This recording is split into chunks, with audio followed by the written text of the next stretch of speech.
Bonjour à tous, aujourd'hui on va s'intéresser à une idée, une idée qui va un peu à contre-courant de tout ce qu'on nous dit sur la santé.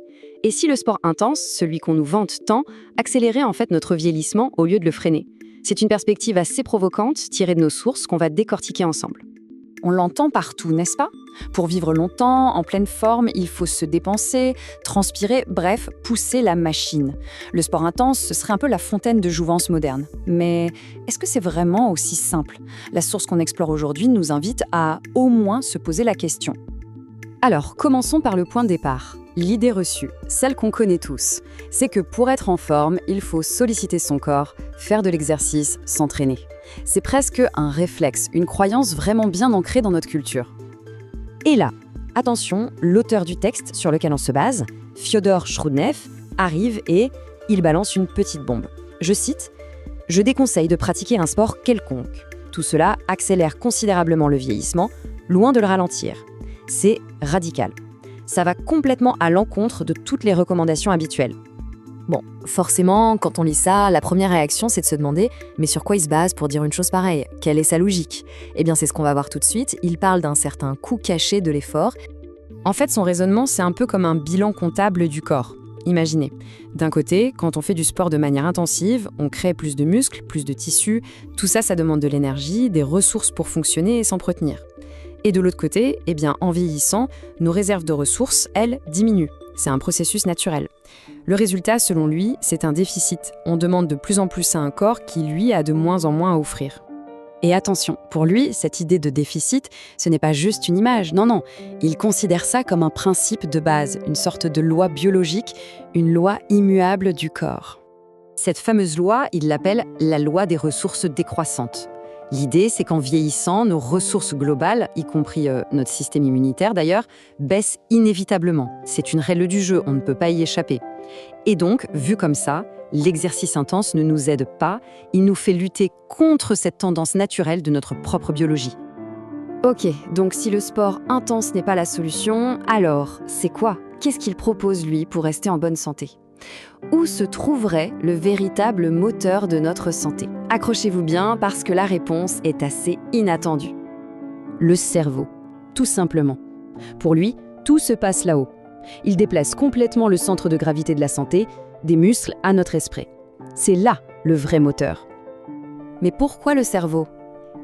En y réfléchissant, c'est assez logique. C'est le grand patron de l'organisme. C'est lui qui contrôle toutes nos cellules, qui gère la distribution des nutriments, l'évacuation des déchets, bref, tout. Sa conclusion est donc limpide, un cerveau plus développé, plus actif, mènera une vie plus longue et en meilleure santé.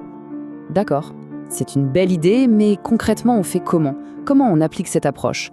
On va voir maintenant les conseils pratiques qu'il donne, qui sont d'ailleurs en partie inspirés par un philosophe français. Alors, première chose très importante, il ne dit pas de rester toute la journée sur son canapé, pas du tout. Il recommande ce qu'il appelle des activités physiques inoffensives, du genre la marche, la natation, une gymnastique naturelle et douce, des choses qui maintiennent le corps en forme, mais sans le mettre dans ce fameux déficit de ressources. Et à côté de ça, il y a la routine pour le cerveau, inspirée donc du philosophe Michel Serres. Et c'est super simple en fait, chaque jour prendre 10 à 15 minutes pour se plonger dans quelque chose de nouveau et d'un peu complexe. Ça peut être un texte, un film scientifique, le but c'est juste de donner de la nouvelle matière à nos neurones, de les faire travailler un peu. Et donc, je m'adresse maintenant aux téléspectateurs. Si depuis 30 ans vous regardez à la télévision les téléfilms que l'Amérique nous envoie pour s'assurer de la débilité profonde de toute l'humanité, vous êtes un état de vieillissement foudroyant.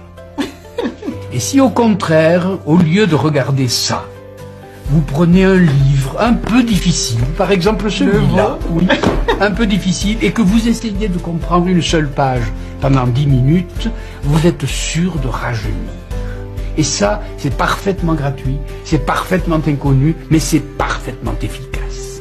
C'est-à-dire que le vrai secret de la jouvence, oui, il est dans la tête. Alors donc, plus de téléfilms à la mode américaine, lisez donc des livres, et je le répète, difficiles, pas des livres faciles, apprenez des choses difficiles. Alors, le cosmétique peu, l'exercice assez, l'intellect beaucoup. Et on arrive à la conclusion de cette pensée. Pour l'auteur, stimuler son intellect, ce n'est pas juste un passe-temps. Non, c'est carrément une stratégie pour la longévité. Le lien qu'il fait est vraiment direct. En stimulant notre cerveau, on pourrait, selon lui, faire des découvertes surprenantes et utiles pour notre propre santé. C'est un peu comme si notre intelligence devenait un outil pour mieux piloter notre propre biologie. Il pousse même sa logique jusqu'au bout en suggérant que cette stimulation cérébrale pourrait nous amener à trouver des moyens de ralentir le vieillissement. Ce qui nous laisse sur une question assez vertigineuse finalement. Est-ce qu'on pourrait vraiment, en quelque sorte, penser notre chemin vers une plus grande longévité ? La clé serait-elle moins dans nos muscles que dans nos neurones ? C'est une sacrée idée à méditer. Merci d'avoir suivi cette analyse avec nous.